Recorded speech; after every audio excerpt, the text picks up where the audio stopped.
welcome to Drinks Coach. Right, well, this is the first show I've done in a little while, which wasn't a roundup of a retailer. You're watching the Drinks Coach on YouTube. Please hit the bell. Please hit subscribe. The more the merrier, and it becomes a little more educational from now on, while picking out some of the nicest wines that people have sent me over the last few weeks, months.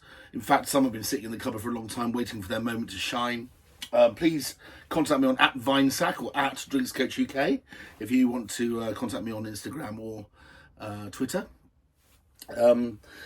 So yes, I've just done, I think episode 18, I think it was, a whole run of different retailer specials, just to sort of, I suppose, get people involved and excited. But there are a few bottles that some of those retailers sent me, which I've picked out because I've realised I can create something altogether more wholesome and educational. And I have spent the last 2 months slagging Burgundy off, right, for being just ridiculously expensive. Well, if people are going to send me some, then maybe I can do an educational piece on Burgundy and talk about where potentially the values might be. So here we have 6 Burgundies, which have come from 3 separate places.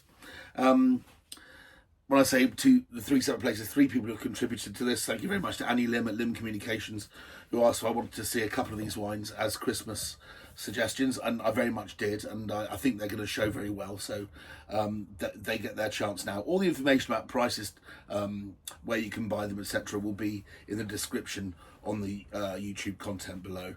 I've also got 3 wines from Albert Bichot, which is a négociant, a company that owns their own vineyards, also buys in wine and buys in fruit to make other wines for contract, but they also have a wonderful holding of some very, very fine vineyards indeed. And I think so. Pre-2006 was a négociant, was a supplier of Burgundian wines, which I largely ignored. I wasn't very fond of the style of the wines. The wines weren't made with the precision and care and detail that I wish in my Pinot Noir and Chardonnay. And then, like 2008, suddenly everything changed. Americ, Bichot and his winemaking team are making incredible wines at Clos Frontin and the Côte de Nuits and up in Long de Paquis and Chablis and the other various winemaking facilities they have. So I'm going to try and keep this I want this to appeal to lots of people. So hopefully there'll be something in this for the diploma student, and hopefully there'll be something in this for the person who hasn't a flipping clue what I'm talking about. This is an introduction to Burgundy. I did do an introduction to Burgundy before, so do look back to Series 1. I know if you just put in the Drinks Coach UK Burgundy, hopefully it'll come up. But I think it was quite a nice one, and my wife even drew a map, and I can't find it anywhere. Anyway, so screw the map. We're just going to carry on. We're going to start with this, which is sparkling, and it's a very elegantly packaged sparkling as well. This is from a company called Simonnet-Fevre. Simonnet-Fevre, I think it's okay to call it one of the grand dames of Chablis. The Chablis region, which is in the very north of Burgundy, I'll kind of describe it to you in a minute, has some very unusual soils which make the wines there particularly famous, and the most copied and the most faked in the whole world. It is understood that there is more wine with the word Chablis on the label drunk every day than the region produces in a year. That's quite an interesting fact. But I think international laws have kind of like restricted that a great deal, and you no longer have Australian Chablis or Californian Chablis. About time too. But here we have a Cremant de Bourgogne, allegedly a creamy, fizzy wine from Burgundy. And Cremant de Bourgogne is only, don't forget, about 150 kilometres south of the main area of Champagne. In fact, if you include Côte de Bar and the wonderful wines which you can get from there, Drapier, for example, you're only about 50 miles south, not even 50 miles south, in Chablis. And the Chablis region, the districts and the soil types, you have Chablis Appalachian Contrôlé, then you have Premier Cru, which have preferred sites, excellent soils, point in a particular direction, if you like. Then you've got the Grand Cru sites, which where the ripest, most powerful wines come. Not necessarily the most typical, I would say, because in a very, very warm year in Chablis, the Grand Cru Chablis from places like Bourgogne and Les Clos can actually taste almost like wines from much further south in the golden area of Burgundy, like Chazan Montrachet. So, Cremant de Bourgogne is made from the vineyards which don't have what we call Kimmeridgian soil made up from tiny little oyster shells, because the whole area was under the sea before, in what is still part of the very extended Paris basin of France, and of course was the sea, and this is where a lot of oyster shells and so forth fossilised over the years, and created a shelf of chalk which is incredibly profound and very deep, many hundreds of metres deep in some places, and there are vineyards which don't have these oyster shells in, and they're called terroir jurassique or Jurassic soils, where wines called Petit Chablis or regular Bourgogne or Burgundy Appellation Contrôlée are made, because they don't have the right soil. They don't produce typical Chablis wines, so the vineyards are declassified into something else. However, these vineyards are still very good at making sparkling wine. So around the area of Chablis, Simonnet-Fevre picks some of their vineyards from Petit Chablis and Bourgogne to make this, I think, rather lovely sparkling wine. I've got a big glass here today because we're doing Chardonnay and Pinot Noir, and I think they need big glasses. We shall come back to that in a moment. So this isn't very cold. I hope it's not going to go off and explode everywhere. It's had about 40 minutes in the fridge. I don't want to get too cold anyway. This has been made from 60% Chardonnay, 40% Pinot Noir, like a champagne, and been aged for 24 months on this lees, which is longer than the minimum requirement for champagne also. And these guys are past masters at making really good cool climate Chardonnay, so why wouldn't they be able to make this properly? We're also talking about Burgundy, and I told you, and I've been complaining about for the last 2 or 3 weeks, how expensive Burgundy wines are, and then you can buy sparkling wine for nothing, for zip, zap, nada. You think about how much the most inexpensive, decent English sparkling wine would be. It's probably £20 plus now. Even supermarket English sparkling is 20 quid. This is sold in Tesco. Oh, that smells lovely. Creamy, ripe Chardonnay mousse. It smells like a ripe Chardonnay. Not a million miles away from the smell, if not necessarily the finesse, of something like Drapier champagne. Got a warm ripeness. Nectarine, a little bit yellow peach. Bit smoky. Bit chalky, in fact. Although it's obviously not on the chalky soils. There is a kind of a mineral density to it. Beautiful balance. I wouldn't say it was bone dry, but it certainly finishes dry, although it's full flavoured and very ripe. It's what the Krauts will call vollmusig, full mouthed. And that's really delicious wine. Tesco's, 15 quid. 15 quid. So if you buy Burgundy with bubbles in it, it doesn't cost that much after all. It's the other stuff that's expensive. We'll come on to that in a minute. But this is absolutely delicious. And thanks, Annie, for sending it in. And another string to Tesco's wonderful bow this Christmas. They've been killing it, frankly. And this is another one of their delicious sparkling wines that you can drink for under 20 quid. So have at it, guys. Oh, I love that. Oh, Emma might not see much of that later. Okay, right. So that's the fizz. Burgundy. Okay, so imagine Burgundy's a long valley, basically.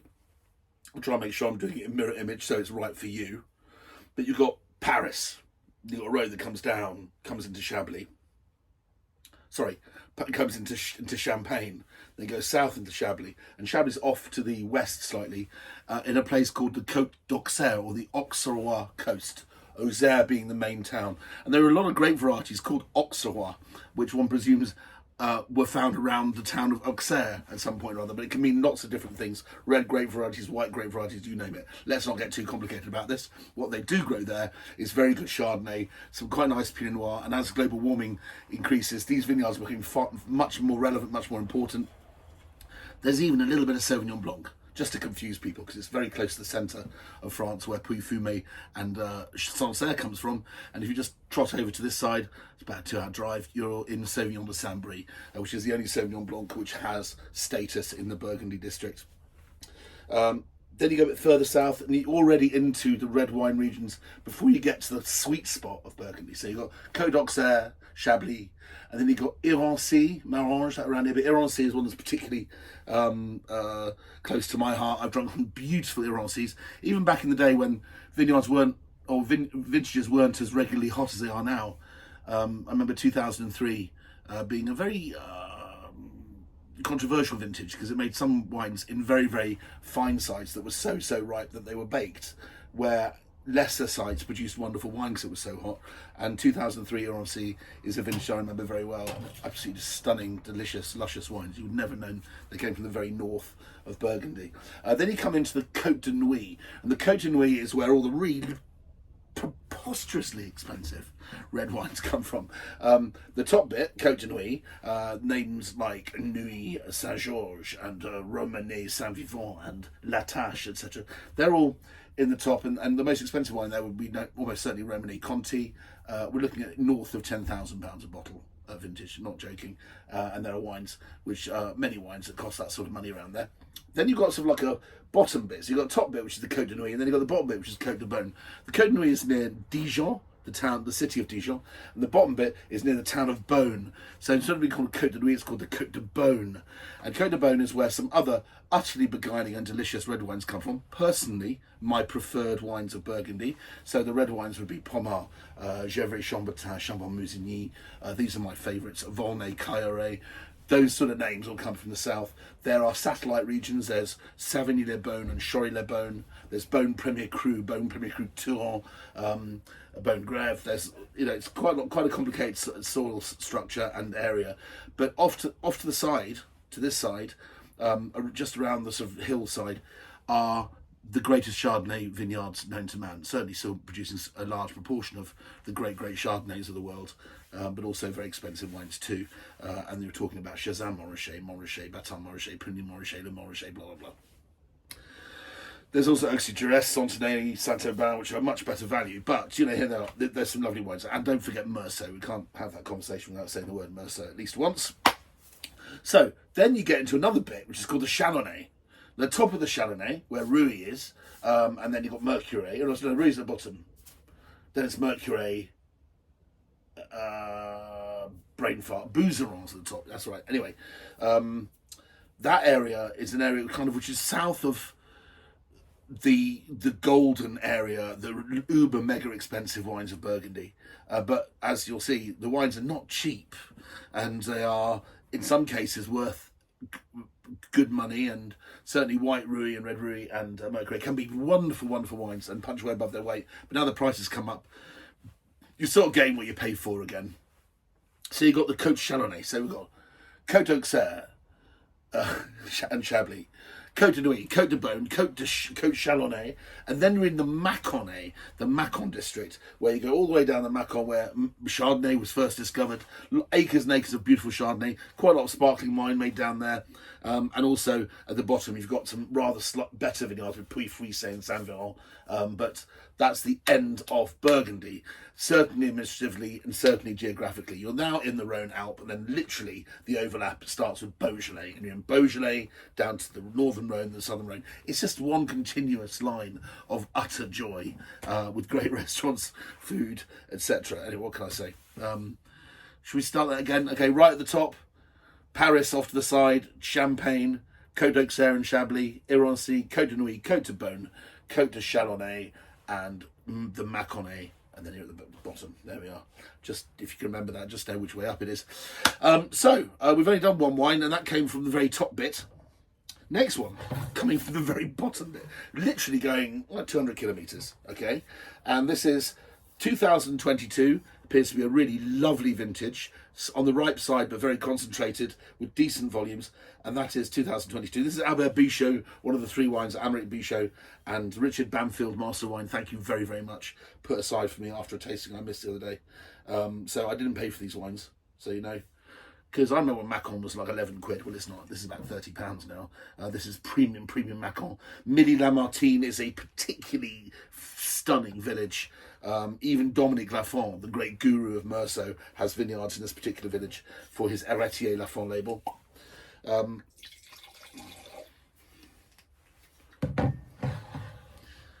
So what's the point of Burgundy? What is the whole point of this flipping thing? The whole point is that there are vineyards that are so highly prized that the characters in the wine transcend their natural state of being, just the varietal expression of the wine. If you hydroponically grew a Chardonnay in a lab, or made Chardonnay in a lab with a plant, and you starved it of water, so you got the right amount of juice per plant, you can make a delicious pure Chardonnay, but as boring as shit, right? What makes it exciting is all the other components. The slight weirdness of the fact that each plant has its own little microclimate. One might be in a puddle, one might not be, one might have been pecked by birds, one might not have been. All those things. But also then the soil it's under. When you plant vines in the soil, there are nascent characteristics in the wine. It can make the wine taste soft, it can make the wine taste precociously forward with fruit. Sometimes it make the wine taste very hard and austere. Sometimes it makes the wine taste refreshing. These are all things that don't come necessarily from the cepage, from the grape variety itself, but in fact from the place they're in. So this is down the bottom. This is nearly in Beaujolais, Macon, Milly-Lamartine. But having said that, it is from Albert Bichot, who I think are just the most astonishing and fantastic negociant. There are more prestigious ones, but none that I like more. What I love about Albert Bichot is, and it started with Richard very kindly me inviting there for 2 or 3 days many years ago.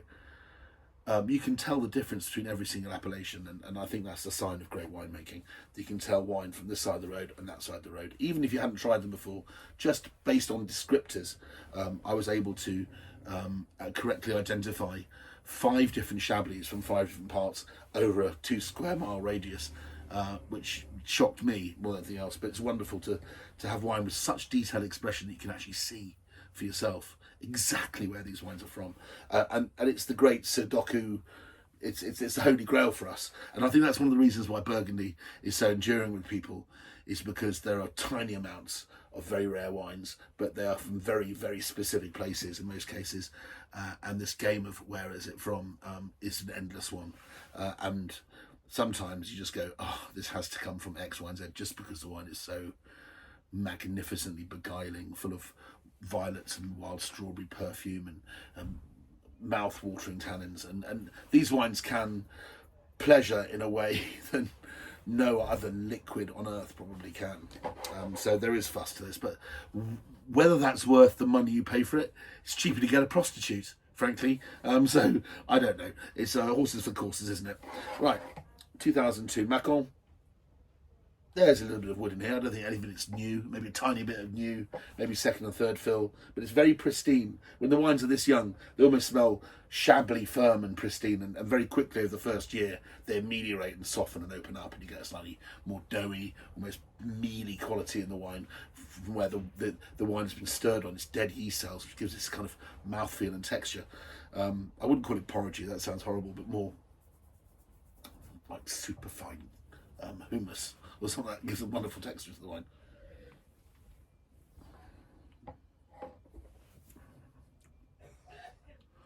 Well, there you go. We come in with Chardonnay, and out the back door comes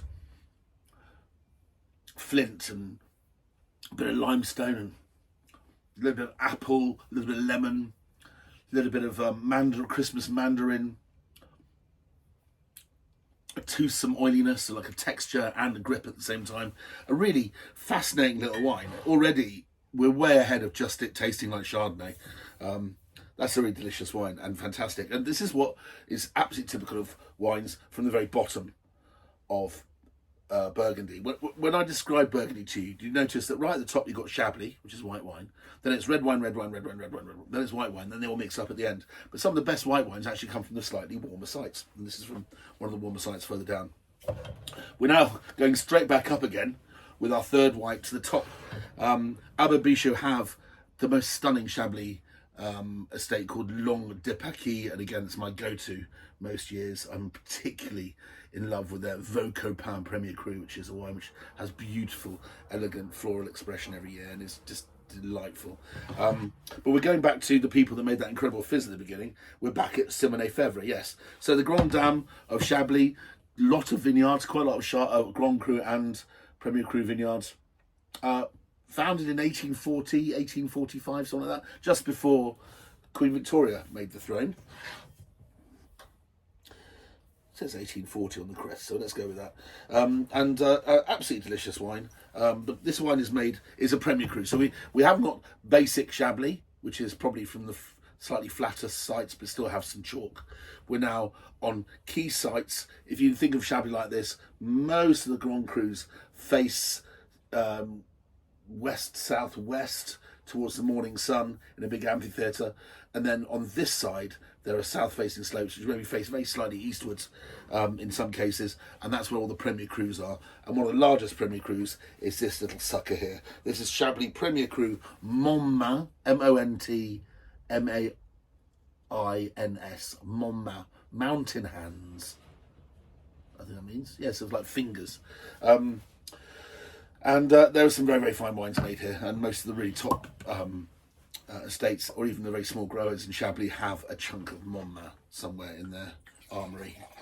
So what are we expecting? What's the difference between our Macon, which is our sort of entry Chardonnay, I suppose, for the whole of the Burgundy district, which is not just Bordeaux. I'm sorry, but Bourgogne. If you have Bourgogne Appellation Contrôlée, it can come from anywhere. So you can actually get some very, very fine wines, which are declassified from near fine sites like Montmains, and sometimes they're just wines from a big sort of alluvial table in the centre of the valley, and are just straight coat-to-bone fruit. But the wine we just had has a plushness, although it was young and precise still. You could feel that it was broad and sunshiny, and it was warming up to kind of just spreading itself out on the sofa and chilling out for a bit. Here we're going back to Chablis. This is a different vintage. It's 2021, so it's probably spent some time in used wood, certainly a bit of concrete and stainless steel, whatever floats their boat. 21 was a very good year, if I remember. But this wine will be very different because it's gone past that precocious early stage of being tight and fresh. But because of all that chalk, we have this structured wine, charpenté, which means like grand épaules, that means carpented, like a carpenter, like it's got a structural frame to the wine. And it's charnu, which means it's fleshy, despite the fact it's quite high in acid. So, the nose almost smells so pristine, it's like the smell of fresh snow. You know when you go outside in the Alps and you can smell I know what it is, I don't know, it's just the temperature of the air, but a pristine nature of once it's snowed, everything, all the dirt's gone away. It's almost been kind of wiped out of existence. You're left with this pure, almost snowy, like smelling a snow cone or a slushy. There's a tight aroma of hint of lemon and vanilla, so there is a little bit of wood there. Apple syllabub, something like that, but like a frosty apple slush would be something, like crab apple, like green apple. Well, you immediately, palpably, despite the fact they're different vintages, this wine's got much more acidity, it's more linear, it's a really lovely wine. I think I saw that Waitrose is selling another Grand Cru from Simonnet-Fevre this Christmas. So to give you some sort of idea, the days of the high teens Premier Cru Chablis are gone, and we're probably looking at something like £30 here, $29.99. Having tasted this wine though, this is seriously nice Chablis, and I think I would happily pay £20 plus for this.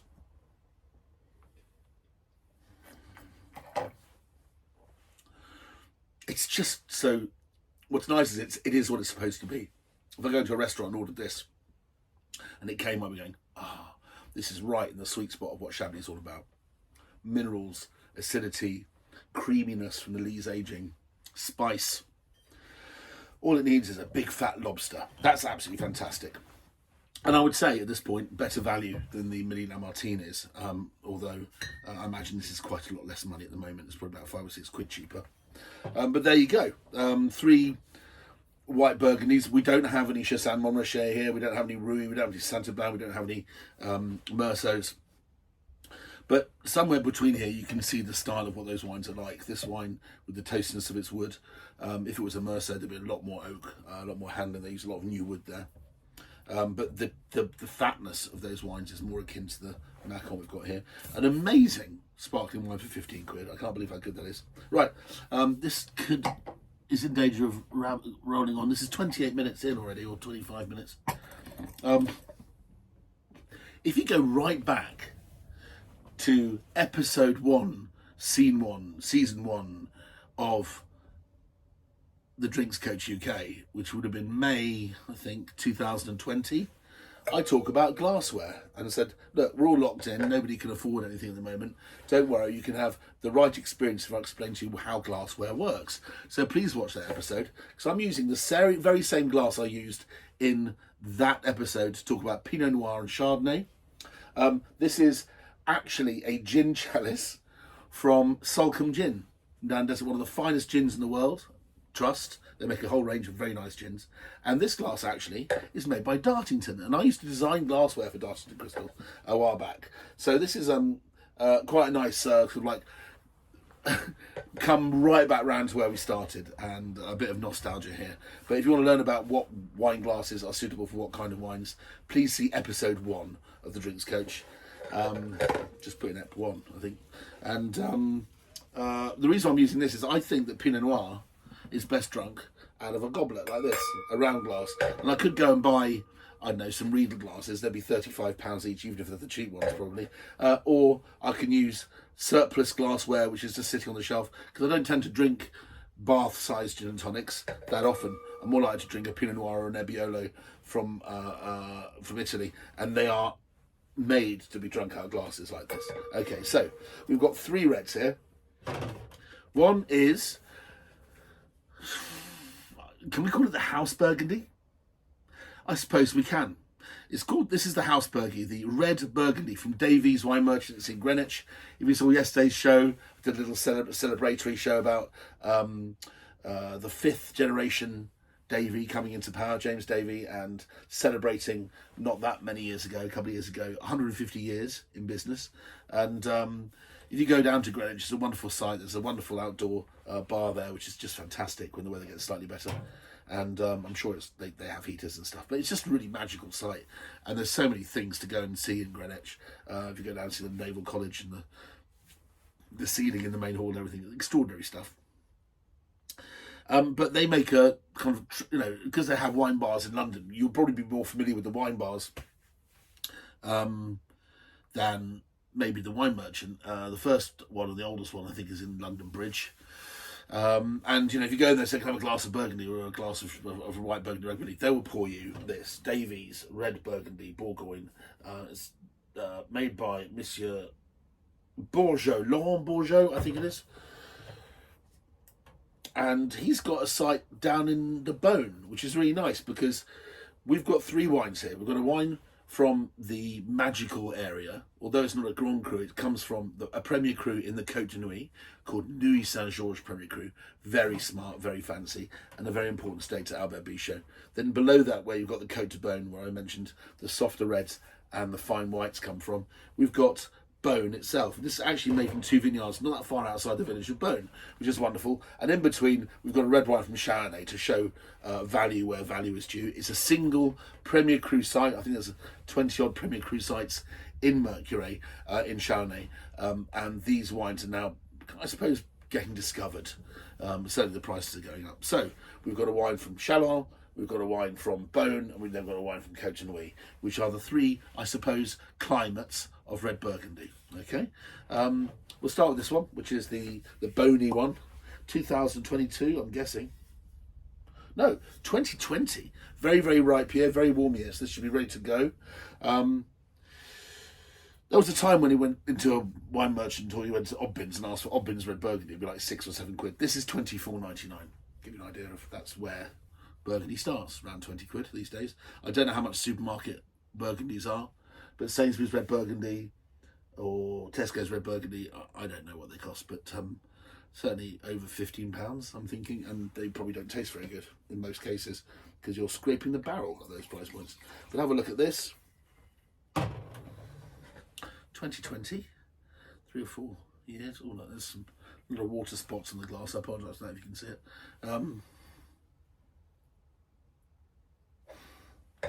Well, it's certainly Burgundy. There is a little bit of the hint of the old school Burgundy about it. There was once a cartoon in Punch magazine of a guy complaining irately at the sommelier, who leant over saying, it cost £50 because it tastes of shit, sir. And forest floor, barnyard aromas aren't uncommon in Burgundy. It can be quite funky. That's partly because they sometimes ferment some of the grapes, a whole bunch, but also maybe the barrels haven't been cleaned particularly well back in the day. Here, I'm getting some gamey notes. I don't think it's as funky as that. It doesn't smell of shit, but it does smell of a little bit. It's slightly fecal, slightly gamey, and you can imagine this with squab pigeon or some venison that's well hung. It would be an ideal wine for that, or some really funky cheeses. This would be great with Epoisse or Cropwell Bishop, the Stinking Bishop.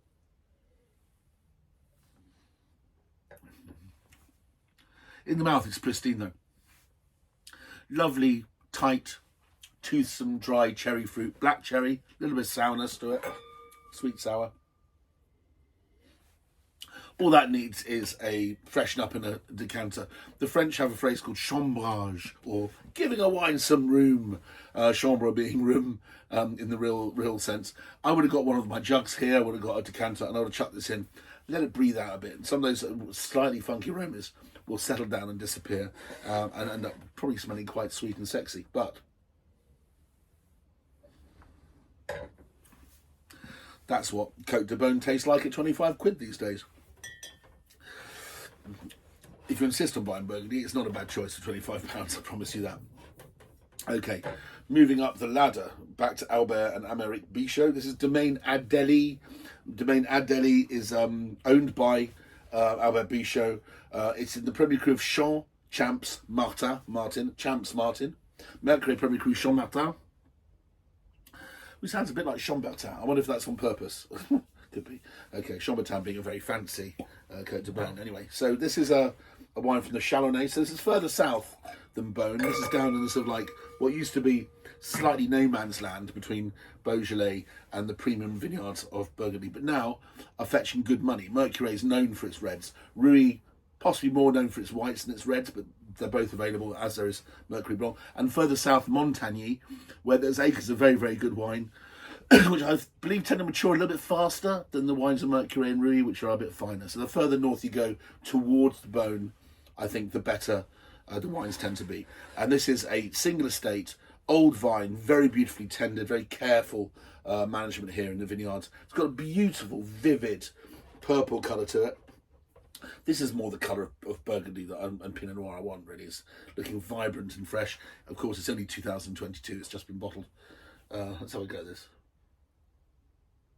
Oh, first thing I smelled was violets. That's always a good sign. But 40% of men can't smell violets genetically, just so you know.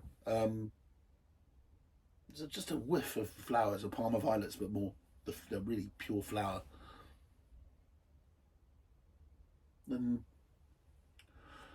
smell of really, really good red currant jelly, you know, like red currant compote.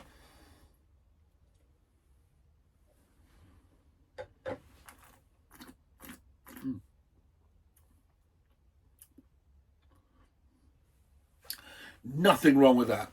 Absolutely delicious. The point here is, if I didn't know where this is from, would I have said Burgundy? I think I probably would have said France, yeah. Would I have got the area right?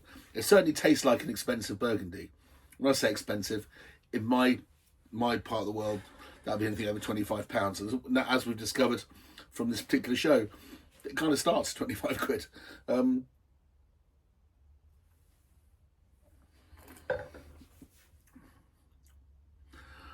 Needs more air, needs a bit more time in the bottle, maybe 2 or 3 years and it'll be magnificent. But I'd pay 35 quid for that. I think it's about £39 at the moment, and this wine has so much further to go, but very pristine, very fine. Lingering acidity goes on. Beautifully balanced. My old boss, Julian Brind, always said, always think about the aftertaste, Joe. The aftertaste is where all the real information is. And he's right. The flavour left behind is really stunning and long, and Burgundy. That's Burgundy. Very, very fine, classy stuff. So this is your 38 odd quid. How's that compared to something which is no change out of 80 quid, possibly 90 quid? So this is Chateau Gris. Chateau Gris. If you go into the basin in the Côte de Nuits, and you look up, if you're looking looking that way, up on the corner, there's this beautiful chateau. It's a show chateau, and that's Chateau Gris in Nuits Saint-Georges Premier Cru. If you go inside, it's just one big room. It's not really a chateau. It's kind of like a showpiece, la-di-da place for doing banqueting and weddings and stuff. But it does look certainly impressive, and I think there's even a picture at the front. No, there isn't. But it's worth looking up on the internet. Chateau Gris. If you go further round, you swing in, you go past the Loews Corton to the Bethlehem of Burgundy, and you've got La Grande Rue, you've got Tache, Grands Echezeaux, then the little Echezeaux, and the middle Romanée Conti. These are the kind of the wines. They probably make, let's say, 100 barrels of wine a year in this particular slot of Côte de Nuits. And the whole world is trying to buy those 100 barrels of wine. There are billionaires and millionaires fighting, sending blank checks for some of those wines. So this really is hallowed ground in wine terms. Maybe too much. And as I keep on saying, if you can't afford it, don't worry about it, because there are wines that do 99% of the job.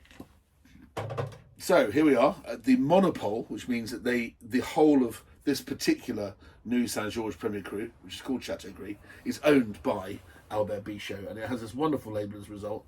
This is one of their prestigious bottlings. They make some beautiful Von Romanée Malconsort, which is beautiful in 2009. That was a stunner.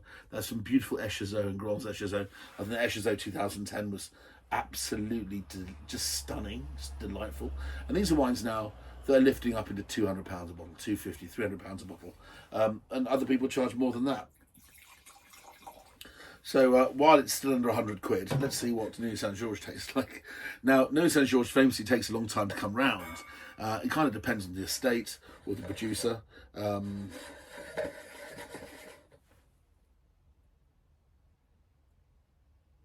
Yeah, this is very, very backward at the moment. It's got some deeper colour, but not that deep. I mean, the fact is that Pinot Noir has very thin skins. So the skins don't give much colour to the wine, but this wine has enormous amounts of power. There's no doubt about that. It's all rather latent at the moment. I can smell a lot of very expensive, but not overly toasted new oak.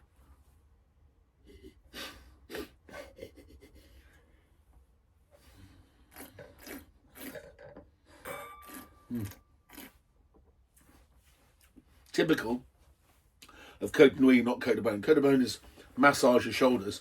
Côte de Nuits is tap you on the head. Like an interesting gentleman. Côte de Nuits are interesting people, where Côte de Beaune is a relaxing night in.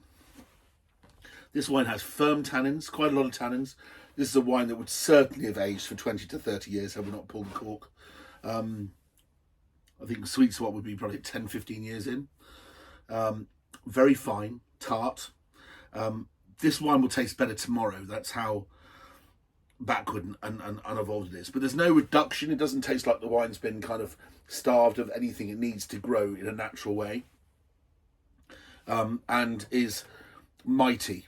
It's very, very impressive. If I taste this wine in a competition, I'd say definite silver, will be a gold in due course. Great, great potential. But this is a wine of potential. So I don't know, I might just write in the below tomorrow and tell you how this turned out. But right now, this wine is powerful, potent, linear, has some wonderful. It's what it's a lot. It's not fleshy.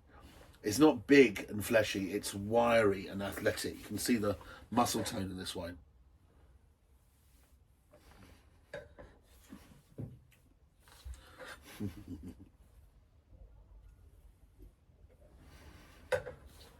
Coming back to this, the wine is a lot easier on the palate, a lot less cerebral, but it's got nothing like the intensity and power that the other wine has. Going back down the ladder, you realise this wine's actually genuinely half the wine that is, and it's about half the price. So there we go. 40 minutes, that's too long probably, but it was about Burgundy. I hope you enjoyed this one. Cremant de Bourgogne, 15 quid at Tesco's. You'll be out going and buying that, surely. I will be, certainly. Macon, Milly-Lamartine, Albert Bichot, look it up, about 25 quid. Then we've got Simonnet-Fevre, Chablis Premier Cru, Montmains. I think there is a Fourchaume, which is one of the most ripe, most muscular, probably the most close to a Grand Cru that a Premier Cru can be in Waitrose right now at $29.99. So based on how good this is, certainly buy that. I'll try and find out where this is available and put it on the little thing below. $24.99 for Davy's Red Burgundy. Then we have a Mercurey Champs Martin Premier Cru, and we also have Chateau Gris Nuits Saint-Georges Premier Cru. What a treat. Yes, no, I can't afford these wines, not this year anyway. I have no work. Please give me work. So I'm doing this instead. Might as well not waste my life, and I might as well teach people while I have time to do so. See you next time.